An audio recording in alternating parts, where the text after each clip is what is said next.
Good. Today's model is how to delete blank cells and rows in a report. Okay. So this is our rough data, and you can see there are a lot of blank rows in the report. And if you want to delete it, then you have to select and delete it.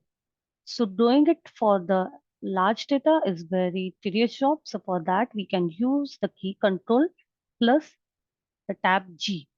Okay. So I will show you how we can do it. Just select the column, click on control plus G at a time. It will show you this window. Then go to the special, and here there are various options from which you can select blanks. Click on OK. Then you can see the black cells are selected. Don't click anywhere because you want to keep the selection as it is.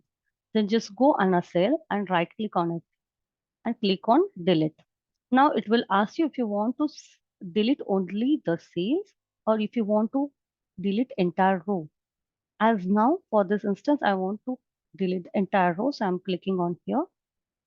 Okay.